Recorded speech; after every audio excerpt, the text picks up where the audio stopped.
This podcast episode was made possible in part with support from Sacred Rites, a Henry Luce Foundation-funded project hosted by Northeastern University that promotes public scholarship on religion. I highly recommend you learn more about Sacred Rites on their website, sacred-rites.org, that's WRITES, or find Sacred Rites on Twitter at sacred_rites.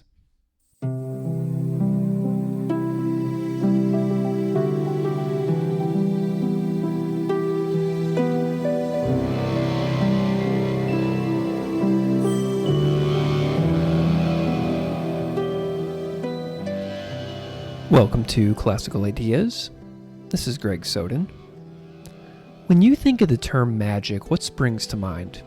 The study of magic in the field of religious studies is capturing my attention of late, and the conversations I get to have on the topic are a sheer delight. I'm so excited to discuss ancient magic and early Christianity on this episode, and my guest is Dr. Shaily Patel. Shaily Patel is Assistant Professor of Early Christianity at Virginia Tech. She is an expert on ancient magic, early Christian literature, and ideological criticisms of the New Testament. She is currently writing a book about the ways in which early Christian writings featuring Simon Peter are caught between two simultaneous but opposing cultural trends: the allure of magic in the Roman imagination, and the categorical vilifying of magicians among ancient writers. In her wider work, she is concerned with the problem of representation in historical accounts, especially the representation of groups and ideas that challenge established orthodoxy. On this episode, we discuss the origin of her scholarly interests in magic and early Christianity, her public scholarship work with Sacred Rites, the upcoming book project that she is working on, and much, much more. You can find Dr. Shaily Patel on Twitter at vox_magica. You can follow me on Twitter at classical_ideas. And without further delay, please enjoy my conversation with Dr. Shaily Patel.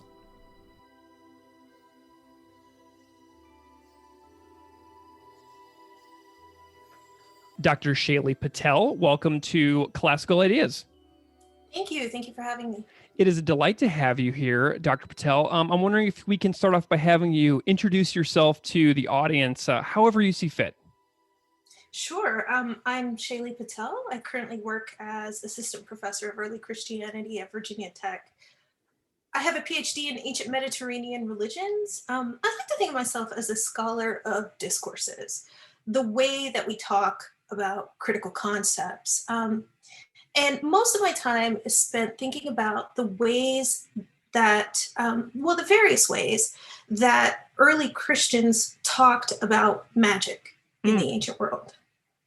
So really, I'm looking at how Christian writers talk about magicians and also magical practices and what that means for how they define Christianity. Interesting. Okay, well, you have such an interesting array of scholarly interests that I was enjoying reading about on the Sacred Rites bio, and within some of your work that I've been reading, within some interviews that you've done in the press. And I'm curious about the backstory a little bit behind each of your areas of interest. You know, you study ancient magic, early Christianity. Like, to outside observers, like, this is a really fascinating combination. At least it is to me. So hopefully people share my geekdom with this. But I find that to be such an interesting combination. Did you become interested in those separately? Did they, did you get interested in religion at one point and early Christianity at one point, and then come to find magic another way? And then I'm curious what the backstory behind each of these specific interests in scholarly work. Yeah. So to be kind of honest, it's really hard to tell when precisely when my interests developed. Part of it is really personal, actually. I grew up Hindu in the heart of Appalachia. And so I have some experience with the ways in which non-Western religious traditions are delegitimized or considered barbaric or superstitious, primitive.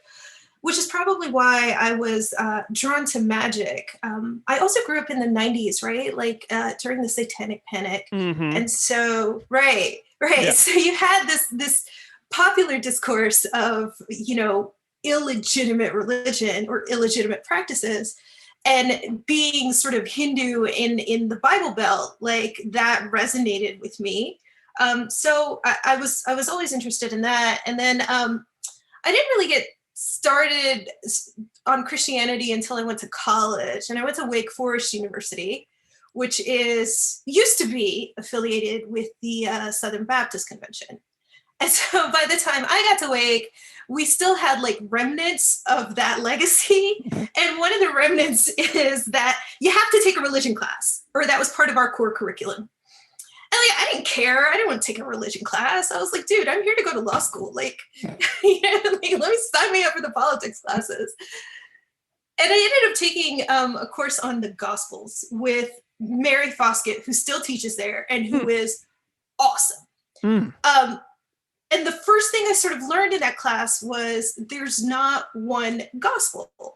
Like, no brainer, right? But like, we think of Christianity as like this one story, this one meta narrative. And one of the first things I learned was that Christianity is not one thing. And even in the New Testament text, we have 4 very distinct visions of Christianity. And also, Christianity is weird.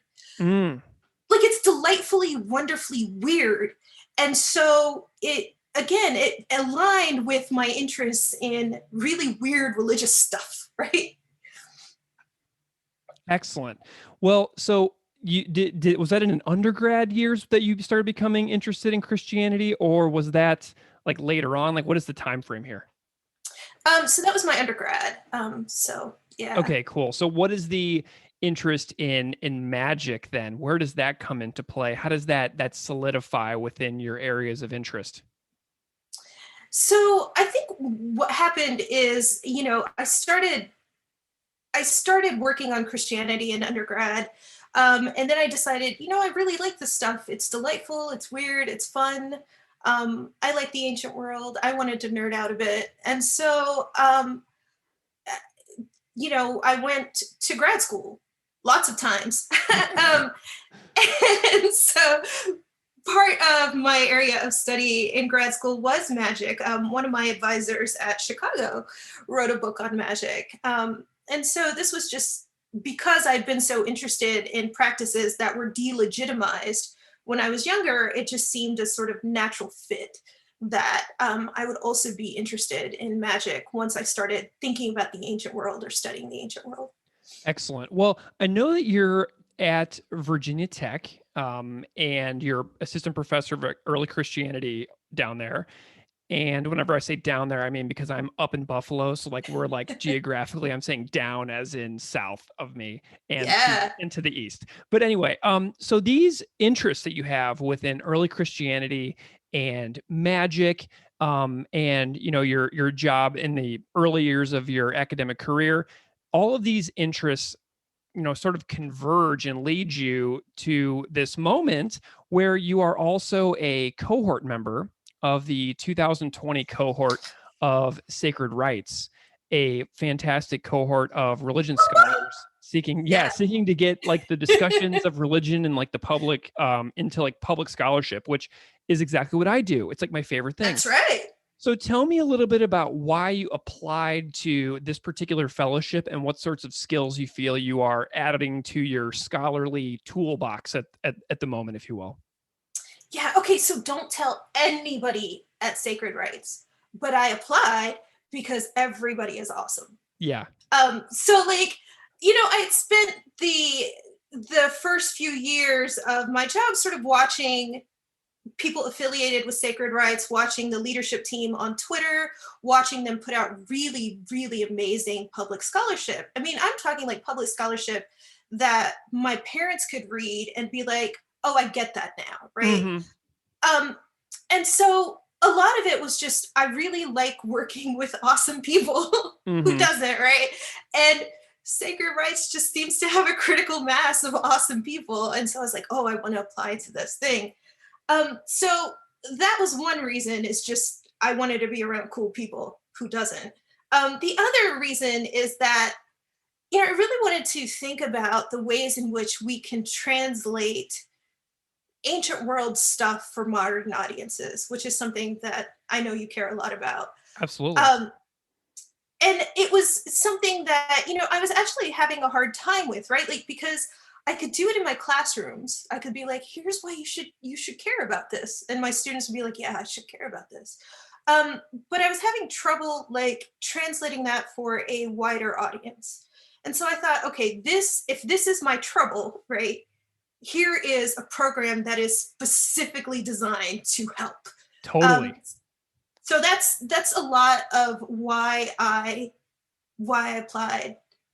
And it's been awesome. Like, I've learned a lot. One of the things that I've learned is just how to be clearer as a writer. And so this has been helpful for, like, work that's more academic too, right? Mm-hmm. I mean, writing clearly is a skill, full stop, right? Um, so that's been great. I've learned how to pitch to editors. I've learned, how to make my work cool and interesting and fun, so that, like, the stuff that I nerd out about, I can get other people to nerd out about, right? And have them have the same enthusiasm that I do. Fabulous. I mean, that all It's been just, fun. I love it so much. So I know that you also have a book manuscript in the works, and I'd imagine that some of this writing clearly exercises that you've been working on are probably going to come through a lot of ways in your book as well. I would imagine. I'd imagine We like certainly hope so. yeah, totally. Well, you have a book coming out on the topic specifically regarding the allure of magic in the Roman imagination and the vilifying of magicians among ancient writers, and this is so fascinating to me. And I want to dive more into this in a little while, but I know the book is still like in development, but maybe you want to give people out there listening, people in the field, people outside the field, a little bit of a preview of the premise for your book project, how it's going, and what people can look forward to. Ooh, can I give a spoiler alert? Totally. Spoiler alert. Yes. So I'm just going to spoil the book. Do it. Yeah, we should just do it. So what I really am trying to argue is that magic is essential to the formation of Christianity. And I don't mean that in a vague sort of like, well, it was part of the Roman religious background sort of way. I mean that in that it helps form critical Christian concepts. So things like apostolic succession. And I'm getting a lot of help from the latest scholarship in things like self-fashioning or creating identity through practices of writing. So what we see in Christian texts is authors trying to develop their own ideas of who Jesus is or who Peter is or what Christianity is. And they have problems, right? Because there is a whole class of ritual specialists out there. So Heidi Wendt just put out this book at the Temple Gates, which is fantastic. And she calls this class of specialists freelance religious specialists. And so there's this whole class of people who are offering things like exorcisms or healings, but they also offer things like scriptural interpretation or philosophical discussion. And from what we can gather, these freelancers were actually pretty popular. That made the Roman literary elite pretty nervous. So they were anxious about this. And what happens is that in our literary texts, these writers start looking for ways to sort of create distance between, legitimate forms of ritual practice and the forms that they think these freelancers are practicing, right? And in my mind, Christian texts are probably engaging in the same literary practices because Christianity is a Roman religion. Christian literature is Roman literature, right? So it makes sense to me that they would adopt these same practices. And the problem is that Christian protagonists like Jesus or Peter did things like healings or exorcisms or raising people from the dead. And it looked like the sort of things that magicians are stereotyped as doing. What our Christian writers do is to overwrite these practices that make their protagonists look like they're doing magic with things like ideas of messiahship or apostolic leadership or moral reformation to sort of give their protagonists this edge. And so if we're talking about something like apostolic leadership, then I think we need to start with the fact that Christian writers developed something like apostolic leadership in response to these real or even perceived threats from freelance specialists, right? Excellent. Well, I have a lot of questions about like these basic concepts as well, because from reading your book, I can tell that there are maybe some modern misinterpretations about magic that we need to know as people in the year 2021 going forward, about the context within your work, because you're working in such early days, early in the early centuries of Christianity's development. And a question that I found myself wondering today is um, about the term magic itself. Is there any like interesting knowledge of the etymology behind the word magic that you would like to share with listeners in relation to your work specifically? I think the scholarly consensus is that the word comes to us from the Persian. It's imported into the Greek from the Persian. In the Persian, magi means something of a sort of priestly figure. And there's, a sort of what sometimes gets referred to in scholarship as a high magical tradition. When the word comes into the Greek, as you know, when things get imported into other languages, other contexts, they shift in meaning. And so it gets imported into the Greek, and then it starts meaning all sorts of things, right? And so there is this tradition of, magic as not necessarily a negative thing. But you also get literary references to magicians as kind of like, greedy slime balls too, Mm. right? And then Hmm. you also get a lot of other words that are also associated with magic or magician, words that we might translate into sorcerer or activities like love spells or something like that. So you just have like this group of words that refers to all of these activities. And so part of the problem of studying magic is like, what counts, right? How do you make that decision in terms of what you're going to count in any analysis of magic? Interesting. Well, I'm also curious about how modern preconception of magic work against or with what you do in your field. Like, what are some modern preconceptions, and how do they get in the way of what you do? Does that make sense? Yeah. Yeah. And so this is like the big scholarly argument. Like, this is you just opened like this massive can of worms. Like, That's what I'm here for. yes. So okay. So let me try to make sense of this for myself. We do have like if you were just to hear magic, right? Like we do have modern preconceptions of magic, and unfortunately, like a lot of our modern preconceptions come from a kind of imperialist history, right? Oh yeah. Right, where we have people like Malinowski or like Fraser or Durkheim, and they're like separating magic from religion, and religion always means Christianity, right? It can't mean Hmm. anything else. It just means Christianity.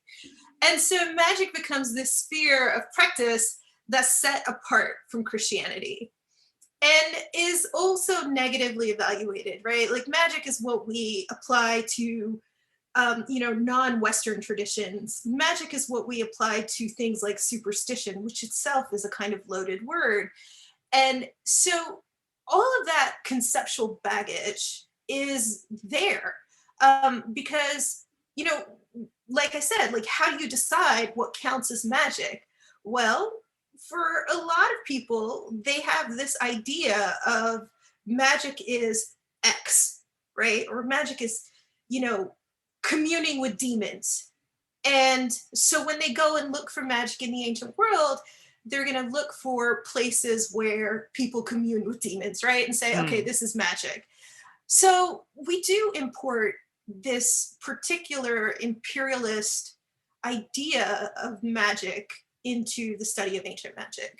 Interesting. Well, and I was reading one of your pieces today, and I saw a phrase pop up called that said reconstructing magic within your work. And I'm wondering if you can say what that means and how your area of the field is doing this to reconstruct magic within the early Christianity studies. Yeah, so I try to be very deliberate about saying that we're reconstructing magic as opposed to defining magic. Mm-hmm. Because for me, definitions are kind of an exercise in essentialism, right? Um, so if I define something, that's what it is. I don't know that we could get at what ancient magic was. I think we can get at how people talked about ancient magic, or at least I think that's the easier thing to get at. And so when I say something like reconstructing magic, I want to be clear that that is a scholarly endeavor, right? It is an act of historical excavation. It's an act of putting together what we know based on the evidence that we have. So it is, at its core, it's a secondary category, right? So I wanted to be clear that that's what we were doing as opposed to defining magic. Excellent. Well, and you just said the words excavating and evidence. And this is something that I find really fascinating as well, because you're working with, ideas and stories and histories that are so old at this point that I'm curious about what you do. Like within your work, you refer to physical sources, you refer to literary sources. And I want to know a little bit more about what sorts of sources you and your colleagues work with when examining such ancient information on such a mysterious topic. Yeah, I mean, so the sources are fragmentary, right? This is one of the things that really upsets my students because a lot of times we have to say, like, we don't know, Yeah, right? Like, the that's my honest favorite answer answer. is, we don't know.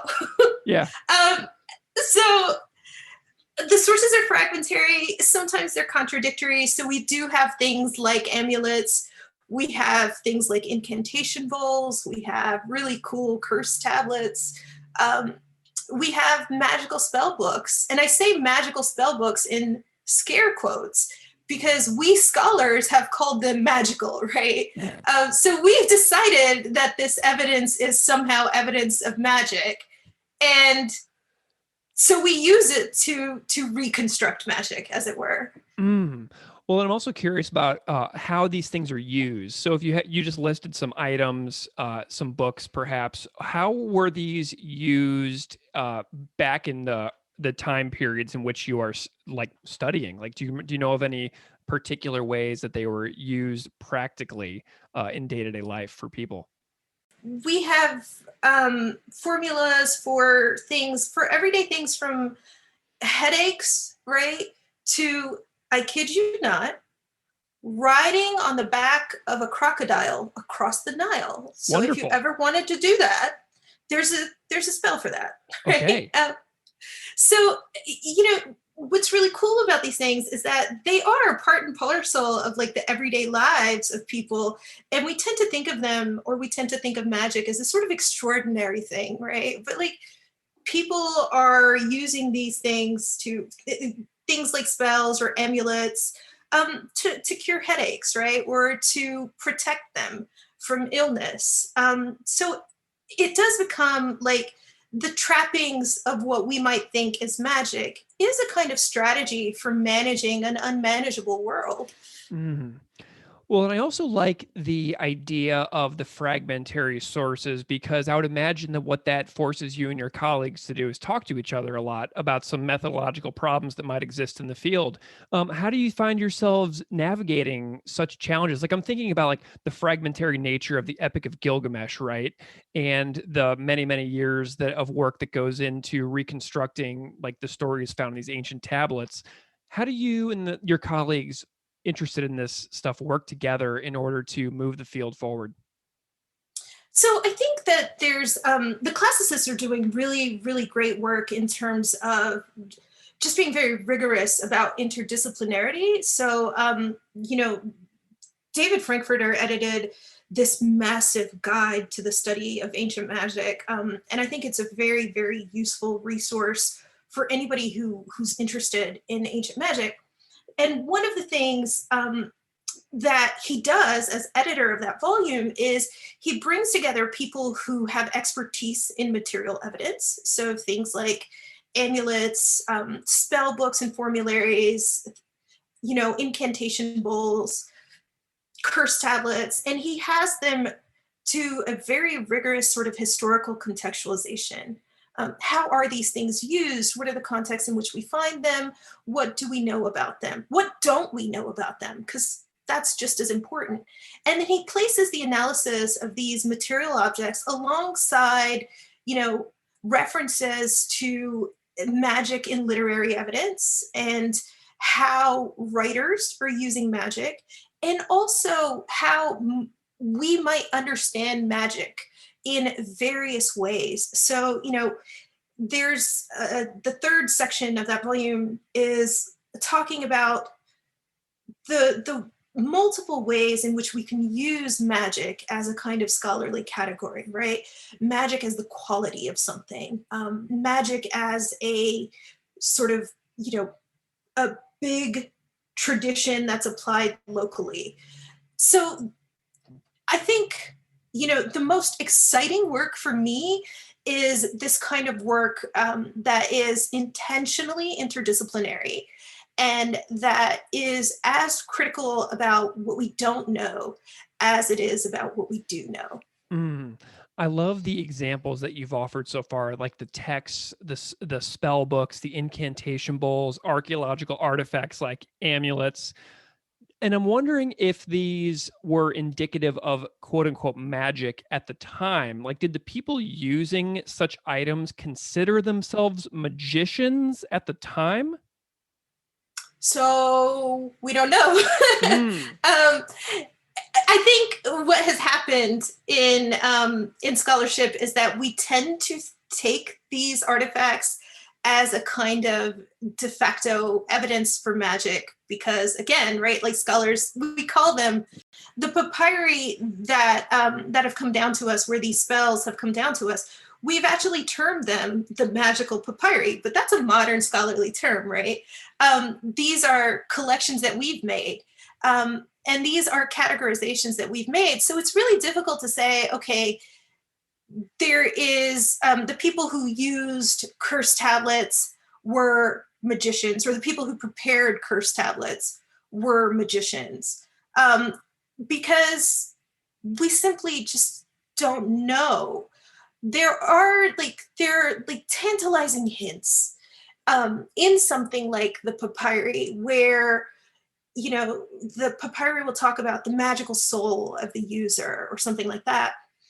But, it's really hard to say that this one particular spell is indicative of magic on the ground. And magic on the ground, like in all of the ancient Mediterranean too, right? Like not just the particular historical context of this papyrus. Yeah. And so, so that's been one of the things that we've been doing. And again, like, David Frankfurter has done a lot of work to sort of say, hey, maybe we should be a little more critical about how we're categorizing these things. Oh, I love it. Well, and since you are a scholar of early Christianity, I would be remiss if I didn't bring up the Bible Dun, dun, dun. in some way. I'm curious if there are any applicable biblical passages or stories within the Bible that really get at the heart of what it is that you write about. Like, are there any like specific books that you would direct people towards if they wanted to see what you're talking about in practice in the Bible that everybody can pick up and read for themselves today? One of my favorite examples is the story of Simon the Samaritan in Acts 8. So within Acts 8, we have Simon the Samaritan who dazzles the Samaritans with his magic, and the text calls it magic. And then we have Philip who comes along and dazzles the Samaritans with his signs and wonders, not called magic, but essentially, like, the two characters are paralleled in that text, right? And so this is one of the places in which you can see the author making this sort of distinction and creating this category of signs that is something that the author sets apart from magic, right? And so, yeah, I really like that story. Incidentally, a lot of scholars read that story and they actually, again, retroject what we think of as magic onto the text. So, as a lot of people know, we get simony from that text, right? The practice of buying religious office. So Simon tries to buy the the power to confer the Holy Spirit from Peter. And what scholars tend to say is that the problem here is that Simon is trying to purchase power. And the buying and selling of supernatural power is something that magicians do, right? Good Christian wonder workers don't do that. But to me, the text, but so we're starting with the presupposition that magic equals greed, right? Hmm. And so when we see Simon purchasing or trying to purchase the power to confer the Holy Spirit, we're thinking, oh, he's being greedy. Except Simon never says he's then going to turn around and sell that power or make any money off of it or anything like that. And in fact, the Greek is that he's trying to purchase authority, not power, right? And Hmm. so, if we're just a little more careful, and if we, sort of think to ourselves, okay, what are the presuppositions of magic that I'm bringing into the text? Then I think we can see other resonances for the stories that we think we know a lot about. Wonderful. I'm curious if, Christian leaders or authorities over the centuries, if they have edited any work over time to shy away from usage of the term magic. Has that been sort of like brushed under the rug at all over the centuries, or has it been embraced? So I think there's a kind of a movement to overwrite this notion of Christian protagonists like Jesus or Peter actually doing magic, right? So, what our writers do is give these activities that might be confused for magic, give them another spin, right? So, like, exorcisms are not about exorcism. They're now about showing you that the kingdom of God is coming in Luke's Mm. gospel. Or, healings are not just about healings anymore. They're about moral reformation, if you look at somebody like Origen of Alexandria. And so, and I'm not saying that Christian writers are the only ones doing this. We see this kind of differentiation in, Roman texts more broadly. If you look at somebody like Apuleius, for example, when he writes the Apology, he makes certain distinctions between what he's doing as a philosopher and magic, right? Um, but what is interesting about Christian texts is that the distinctions that our early Christian writers are making, things like moral reformation, things like community building, apostolic succession, these are all the things that end up becoming religion in the modern Mm. world. So those moves, I think, are really relevant for modern notions of religion. Interesting. I'm curious if there are any ideas that you're exploring for how magic is being rehabilitated in early Christianity. Like, are these ideas from like the time period you're studying being rehabilitated in the modern era to, make more sense or something? Did I say that right? Yeah, I mean, so I use that term, and when I use that term, I mean it in two ways.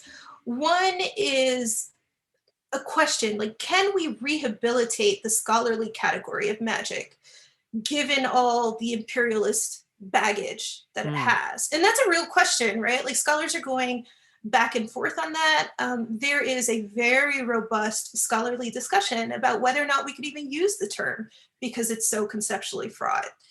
So that's one sort of um, angle that I'm going at is, if we're going to rehabilitate this critical concept, how can we do that as scholars? But the other thing that I'm trying to get at when I say rehabilitating magic is that I really do think that Christianity is indebted to this legacy of Greco-Roman magic, and so for us to understand Christianity, we do have to rehabilitate this notion that Christianity and magic are not two separate things. That Christianity is, in part at least, magical, right? I love that. Well, and Thank I you. was, yeah, and I was delighted because you sent me a few things a few weeks back where you sent me an interview that you did with the Daily Beast called "Was Jesus a Wizard?" And this was so fun of a read for me, and Yeah, props to Candida Moss who wrote that. Yeah. I loved it. Well, all Yeah. of this sort of resonates with me actually, considering the secretive nature of like Jesus's actions in like the Gospel of Mark, where he's like Oh my very God. he's so secretive and he's Yeah. performing miracles, but he demands that nobody tell anybody. And, this is just like when I saw "Was Jesus a Wizard?" I was like, oh, secretive Jesus in Gospel of Mark. And, I'm curious if you can talk to me about this overlooked history of claims that Jesus may be the most famous wizard in history. Yeah. First of all, I have to say, I love Mark's Jesus. Yeah, me too. I He's my love favorite. him. I love it. He is. Yeah. Yeah. He's just angry and he's cranky and like, he's telling people like, I'm going to do this exorcism and I'm going to raise this person from the dead, but don't tell anybody. Yeah. Like that's going to work. Right. Like, of course people are going to tell. What are you thinking? So there are charges against Jesus of being a magician. We have lots of, Christian sources who actually have to insulate or defend Jesus against the charge of being a magician. One of the most famous is this argument between the Roman philosopher Celsus, who reads about Christianity, reads about Jesus, and is like, this dude is a magician. And so he writes about how Jesus is a magician. And then like years and years later, Origen of Alexandria, a very famous church father, sort of reads what Celsus had written about Jesus and then writes an entire work refuting this, because for him, Jesus was not a magician. And so, this conversation between Celsus and Origen, I call it a conversation, but really, Celsus wrote, and then like 100 and some years later, Origen takes it up. So it's not a conversation, really. But yeah, so like this, I guess, discussion or whatever you want to call it, right? These two discourses that are operative in these two texts, they're really fascinating for me, right? Because you see the ways in which Origen has to distance Jesus from magic.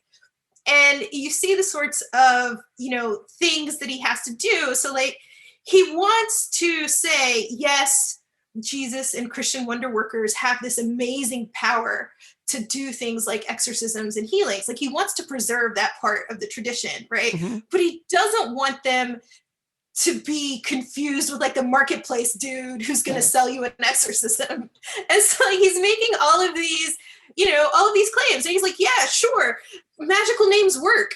The name of Jesus will work if you want to do an exorcism. But like, just remember that like, it's because Jesus is Jesus that this name works, right? And Christian exorcisms are different. We're going to save your soul, right? And so we do have these authors that have to make these, literary interventions so that, in order to redirect the ways in which people perceive Jesus and the apostles. And so we see that. We have healing stories, stories of flight, stories of resurrection. Like, are these kinds of stories that might be magical in nature that are associated with Christianity? Do these stories occur in other cultures from the ancient world also? Yeah. So this is one of the first things that I talk to my students about, right? Is because they think that like the stories that we have in the New Testament, the miracle stories is what they call them, right? The miracle stories are unique to Jesus, and they're not, right? We have figures in the ancient world who did very similar things, right? So Apollonius of Tyana is one that every Christmas or every now and then makes the rounds in popular media, because you have those people who are like, no, the Gospels are all based on the Apollonius biography, right? So you have that come around every so many years. But, you could see why they're trying to make this argument. It's because if you read the life of Apollonius, it reads like a gospel. So Apollonius, can exorcise demons. Apollonius can heal people. Apollonius raises people from the dead. It's a later text. So we actually think that the Apollonius text is dependent upon the Gospels, but it is tapping into this larger tradition of these sort of miracle working people in the ancient world. One of my favorite texts is Apuleius's Apology. So Apuleius is 2nd century, and he calls himself a philosopher. He gets pulled up on charges of doing deeds of magic. Specifically, he seduced his wife with a love spell, right? She was very rich, and so Apuleius is accused of sort of winning her hand in marriage through this love spell. And we have this text called the Apology, which is supposedly a record of his speech in defense of himself in court, right? And in that speech, he makes all of these fantastic sort of, again, negotiations between what's magic, what's not magic, what's philosophy, what's not philosophy. And in that speech, you can see some of the things that he's accused of. And, again, right, like there are plenty of people in the ancient world who are accused of doing these special, extraordinary things. And so Jesus is not unique. I love it because, I'm always curious to see ways that cultures inspire the storytelling within other cultures, because examples of that are just rampant throughout history of ways that we inspire each other across cultures and languages and all the different barriers that humans have between each other. It's so cool. I love seeing those little random connections. It makes me happy. Yeah. Well, and it's important. I think it's important for, studying Christianity specifically because we like to think of Christianity as somehow transcendent of culture in a way. And so a lot of my work is really just contextualizing Christianity within this Roman landscape of ritual practice and saying, look, it is a Roman religion, and that means that it's going to have affinities with Roman religions or Roman traditions, Roman philosophy, Roman rituals. I love it. Well, and and something else that I noticed that you cited several times throughout some of your work is Morton Smith, a 1978 book called Jesus the Magician. I see that pop up in a few places and things that you've written.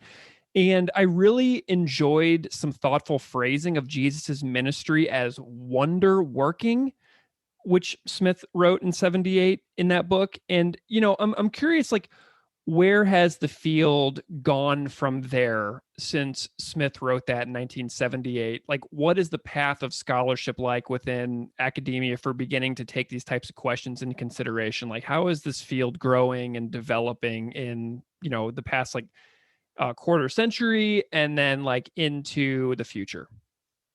Yeah, I think it's a really cool time to be studying magic right now. Awesome. I think we're seeing, there's been a very recent resurgence of interest in the subject, particularly a kind of interdisciplinary interest, which is nice because, I do think, and this may be a personal pet peeve of mine, is that early Christianity specialists and classicists don't always talk to each other. And I think magic is one of those places where we would learn a lot from one another if we spent more time talking to each other. But to get back to your question, will analysts of early Christianity who work on magic ever exorcise the ghost of Morton Smith? I don't know. So if you read treatments of magic in early Christianity, inevitably we're going to cite Smith, right? Everybody does it. Everybody does it, and we all also agree that Smith's thesis doesn't hold. So he argued that the historical Jesus was a magician. Jesus was really, really, really a magician, and our gospel writers tried to hide that in various ways, but their cover job was incomplete. And so we get all these charges or these accusations of magic against Jesus. And scholars have been pretty clear that like what Morton Smith decided was magic was what Morton Smith decided was magic, right? Mm-hmm. Again, we run into this sort of circular logic of magic is what the scholar says it is, and then the scholar takes this idea of magic and applies it to the ancient world. And Morton Smith applied it to the ancient world and was like, Jesus is a magician. And of course, he upset a lot of people. But since then, the sort of the ways of understanding magic, at least on the early Christianity side of things, is that magic is this rhetorical charge that you levy against ritual practices that you don't like. So it's a way of creating insiders and delineating who's an outsider, right? And that paradigm has been the dominant paradigm for a really long time. And I think it's just now changing. And we're just now beginning to integrate some of these newer ideas that are coming out of classics, some of these interdisciplinary ideas about, okay, well, let's talk about how literary texts define themselves or fashion the self. Let's talk about ways in which ritual specialists are differentiated. So again, it's a really exciting time because I think, we're discovering new things. We're thinking about new, more robust ways to think about magic. We're realizing that you don't necessarily just need one scholarly paradigm for understanding magic. Like you can have a polyvalent understanding of magic as a scholar, and that's okay, right? Like, again, our sources are fragmentary, they're inconsistent, they're contradictory at times. Like we can't expect perfect consistency. It doesn't make sense that we would have just this one notion, one scholarly idea of what magic is. I love it. Well, and something else I'm really interested in is like, as we talked about earlier, since you joined the Sacred Rites cohort, you are interested in getting these ideas disseminated out into the broader public, which is obviously fantastic. And I'm thinking about a specific group of people right now, and that would be Christians alive in the year 2021. And I'm curious if you can, in your view, say why you think these types of questions are important for modern day Christians to consider. Like if you were, talking to, large groups of Christians in the world, like, hey, this is what I study and here's why I think you should know about it. What would you say?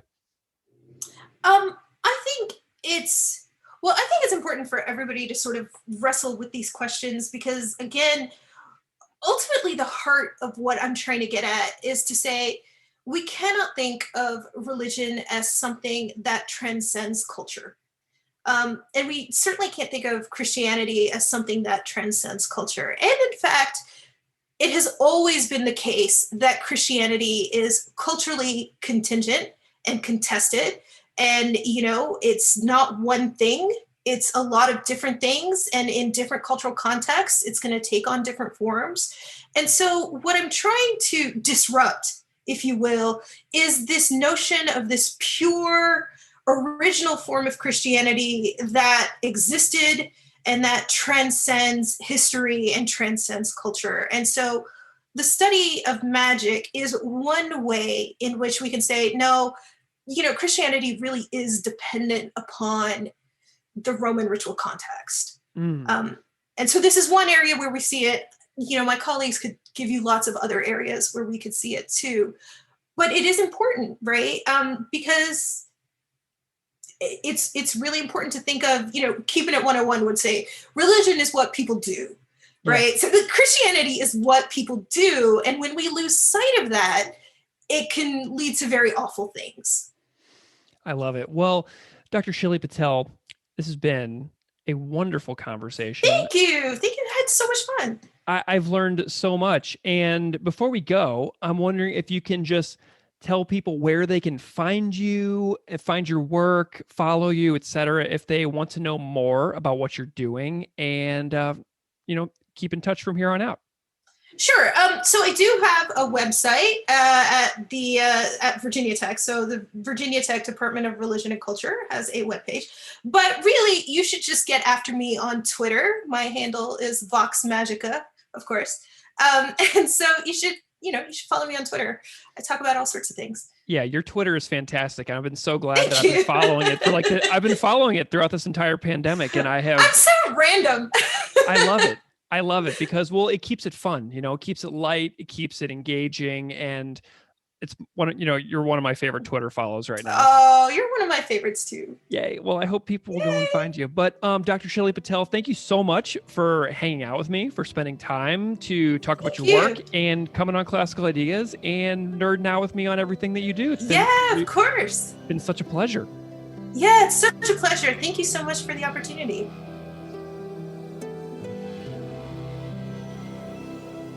Classical Ideas is produced by me, Greg Soden. Music on Classical Ideas is composed and performed by Derek Strybig. Support for this episode of Classical Ideas was provided by Sacred Rites, a Henry Luce Foundation project. Explore the work of Sacred Rites at sacred-rites.org.